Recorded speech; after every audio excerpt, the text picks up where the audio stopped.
부동산 투자는 항상 거액의 돈이 오가는 거래로 부동산 중개업자나 매도자의 말만 믿고 별도의 확인 절차 없이 섣불리 투자에 나섰다가는 낭패보기 십상이다. 돌다리도 두들겨보고 건너라 라는 말이 있다. 여기서 바둑계의 신산 이창호는 돌다리를 두들겨보고도 건너지 않는다 란 말이 나올 정도로 신중에 신중을 기하며 한 수 한 수를 두어가 결국에는 승리를 이끌어냈다. 이를 법원 경매에 적용시켜보면 조금이라도 의심이 생긴다면 실행하기에 앞서 반드시 확인 또 확인하는 습관을 가지며 법원 경매를 하려면 최소한 아래에서 언급한 용어는 물론 경매가 진행되는 스토리, 물건을 파악할 수 있는 냉철한 시각, 버려도 상관없는 여윳돈, 기다릴 수 있는 시간적 여유 정도는 준비가 된 뒤에라야 덤벼들어 수확을 얻을 수 있을 것이다. 부동산 투자의 종류는 직접 투자, 부동산 투자회사나 펀드를 통한 간접 투자, PF 개발 투자 등 여러 방법이 있는데 법원 경매 투자는 직접 투자의 한 형태로 부동산을 시세보다 값싸게 살 수 있는 대표적인 방법이고 민사집행법에 따라 경매를 통해 매각하여 채권을 회수하는 것인데 전국의 법원 경매장은 부동산 재테크로 돈 벌려고 모여든 사람들로 항상 가득 찬다. 경매 법정에는 법정 분위기를 살피고 경매 과정을 체험하기 위해 방문하는 경매 스터디 그룹이나 경매 학원 회원들이 대부분으로 모든 세대가 다 참여하고 특히 요즘은 2030 세대가 주류를 이루어 부동산 경매야말로 집을 구입할 수 있는 유일한 길이라며 영끌도 마다하지 않고 법원 경매의 장점만 바라보고 여러 계층의 세대가 덤벼든다. 법원 경매의 장점으로 첫째, 시세보다 저렴하게 부동산을 구입할 수 있다. 둘째, 다양한 부동산을 선택할 수 있다. 셋째, 공개적으로 제3자에 의해 진행되고 법적으로 보호되므로 투명성이 어느 정도 보장된다. 넷째, 경매를 통해 부동산을 구입하면 세금을 절약할 수 있다. 다섯째, 실거주 의무와 자금 출처 소명이 필요 없다. 여섯째, 자금 출처 소명이 필요 없기 때문에 상속이나 증여로도 이점이 있다. 일곱째, 낙찰받은 후 입주와 동시에 전 월세를 놓을 수 있어 자금 조달이 원활하다.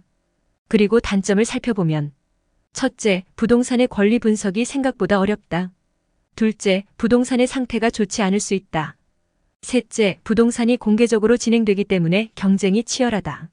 넷째, 낙찰을 받더라도 명도에 시간이 걸릴 수 있어 자금이 묶일 수 있다. 법원 경매는 부동산을 처분하는 방법의 차이에 따라 크게 강제 경매, 임의 경매로 나뉜다. 강제 경매는 채무자가 채권자의 채권을 변제하지 않았기 때문에 법원에 소송을 제기하여 집행권원을 받은 다음 강제적으로 경매를 진행하는 것으로 공신력이 인정되기 때문에 서류나 집행권원이 폐기되더라도 경매 절차에 문제가 없으면 목적물 취득이 유효하나 절차가 복잡하고 소요시간이 오래 걸린다. 임의 경매는 소송 없이 채권자가 채무자의 부동산의 담보권을 설정하고 그 담보권을 실행하기 위해 경매를 진행하는 것인데 담보권자의 담보권이 진실하다는 것을 전제로 국가기관이 대행하는 것에 불과해 경매 절차가 완료되어 낙찰자가 소유권을 취득했더라도 경매 개시 결정 전부터 저당권 등의 담보권이 존재하지 않거나 무효하였다면 공신력을 인정받지 못해 매수인의 소유권 취득이 무효가 된다. 위의 두 가지 외에도 법원 경매에는 공매, 공유물 분할 경매, 압류재산 매각 경매, 조세징수법에 따른 경매 등이 있다. 법원 경매에서 투자자들이 가장 어려워하는 것은 첫 번째가 명도이다. 부동산 경매를 통한 재테크의 출발점이 입찰이라면 종착점은 임차인 등 점유자에 대한 명도이다. 부동산의 명도는 경매를 생각할 적에 가장 먼저 머리에 떠오르는 것으로 집달리에 의해 거주하는 사람이 강제로 쫓겨나는 것을 생각만 해도 누구라도 경매에 섣불리 덤벼들지 못한다. 낙찰자는 점유자에게 통상적인 이사 비용을 제공하되 강제 집행 시 소요되는 비용의 범위 내에서 점유자와 원만한 타협을 통해 명도에 합의하는 것이 낙찰자에게 보다 유리하고 부동산 경매 투자의 유종의 미를 거둘 수 있는데 현실은 안타깝게도 점유자는 이미 이곳저곳으로부터 정당치 못한 방법을 주어들어 무작정 무단 점거하고 일체 대화를 거부하는 경우가 많다. 그래서 경매를 통해 낙찰받은 낙찰자는 낙찰물의 소유권 이전 등기뿐만 아니라 낙찰물을 낙찰자가 물건을 점유하고 사용할 권리까지 온전히 확보해야 낙찰물의 취득이 끝났다고 볼 수 있기 때문에 이 중 하나라도 빠진다면 낙찰자는 낙찰물을 인도받기 위해 어쩔 수 없이 인도명령과 경매 명도 소송을 제기할 수밖에 없다. 인도명령은 낙찰자가 잔금을 납부한 후에도 무단 점유인으로 인해 목적물을 취득하지 못하였을 때 무단 점유인을 강제 집행하여 내보내기 위해 진행되는 수단으로 이는 송사를 거치지 않고 경매법원의 명령에 따라 강제 집행을 할 수 있다. 다만 잔금을 치른 뒤 6개월 이내에 신청해야 된다. 경매 명도 소송은 경매 개시 결정 등기에 앞서 점유하고 있던 대항력이 있는 임차인이 임대차 계약이 끝나 점유권을 상실했음에도 인도를 하지 않거나 인도 명령의 대상에서 제외되는 경우 6달이 경과하여 인도 명령이 불가할 때 법원에 제기하는 소송이다.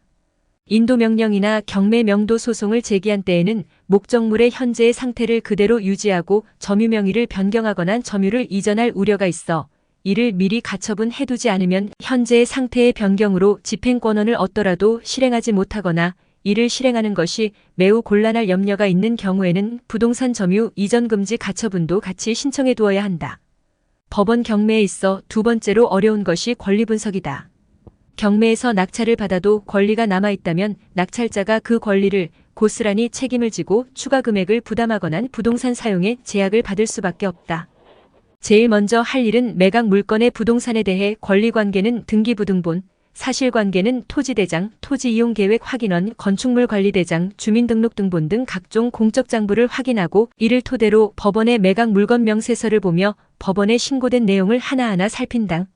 첫째, 점유자의 권리인 전입신고일자와 확정일자가 기재된 것을 확인하고 둘째, 등기된 부동산에 관한 권리 또는 가처분으로서 매각으로 그 효력이 소멸되지 아니하는 것이라는 난에 기재된 내용에 근저당, 전세권, 가압류 등이 있는지 확인한다. 셋째, 매각에 따라 설정된 것으로 보는 지상권의 개요에 법정 지상권 등이 있는지 확인한다.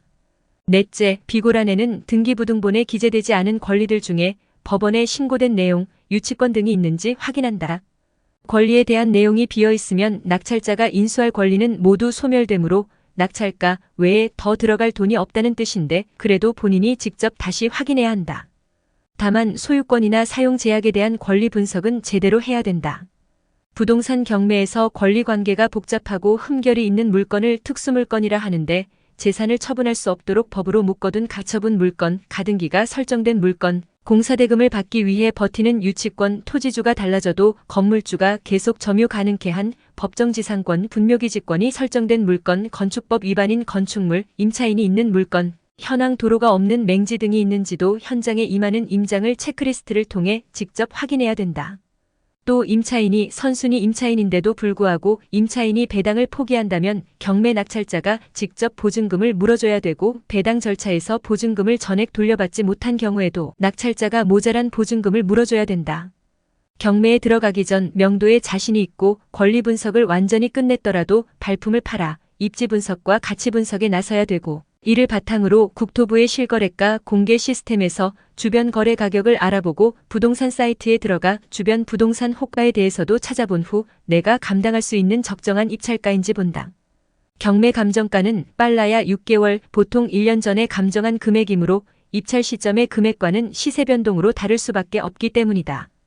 모든 게 다 준비되었다 하더라도 입찰 현장에 과열된 분위기에 휩쓸리다 보면 시세보다 비싸게 적어 낙찰받는 경우가 있고 입찰 금액을 잘못 표기해 입찰 보증금을 날리는 경우도 있고 사건 번호, 이름, 주민등록번호 등을 잘못 기재하여 입찰 자격이 취소되는 경우도 있다. 그 외에도 경매 학원에 수수료를 주고 경매에 들어가 2등과 거의 차이 없이 낙찰을 받아 좋아했는데 나중에 알고 보니 시세보다도 비싸고 2등이 경매 학원 직원인 경우, 임야에 묘지가 있어 사업성이 떨어지는 경우, 문제가 있는 아파트를 일부러 경매법정에 올려 경매로 매매를 성사시키는 경우, 지분 입찰이야말로 적은 돈으로 많은 돈을 벌게 해준다는 등 미래의 불확실성을 가지고 현실인양 광고하는 수많은 복병들이 숨어있는 곳이 법원 경매장이다. 그리고 법원 경매는 자신에게 경매에 참여할 수 있는 천재이루라 생각되는 기회가 오더라도 100% 확신이란 있을 수 없기 때문에 내가 가진 돈이 이게 다인데 만에 하나 이 돈을 잃어버리면 나도 파산할 텐데에 대한 압박감과 두려움 때문에 여윳돈이 없는 소시민은 구경만 할 뿐이다. 그리고 법원 경매의 심리적 진입 장벽은 보통 부동산에서 매매 거래를 하는 것보다 훨씬 더 높아 집을 사기 위해 부동산 경매 법정에 가야 한다는 낯섦과 권리 분석의 어려움, 감정가에 대한 믿음을 가질 수 없고 2번 정도 유찰되면 거의 반값으로 떨어져 구미가 당기지만 주변에서는 2번 유찰된 것은 뭔가 문제가 있으니 아예 쳐다보지도 말라 하고 뭔가 괜찮을 거라 생각되어지는 물건은 여러 사람이 달려들어 투찰 금액만 높아져 법원 경매는 성공보다 실패할 확률이 훨씬 높다. 경매 공부도 해보고 학원도 다녀보고 전문가란 사람한테 물어도 보지만 결국에는 본인이 투철하고 본인이 책임지는 일인지란 돈에 여유가 없는 어지간한 사람은 법원 경매에 나설 수가 없다. 법원에는 가보지만 구경하다 시간만 낭비하고 오는 사람들이 태반이라 미국의 투자자 샘 젤처럼 정말 무식하게 투자하다 얻어 걸린 것을 가지고 롤모델로 삼는 일이 없기를 당부할 뿐이다. 경제연구소 RTI였습니다.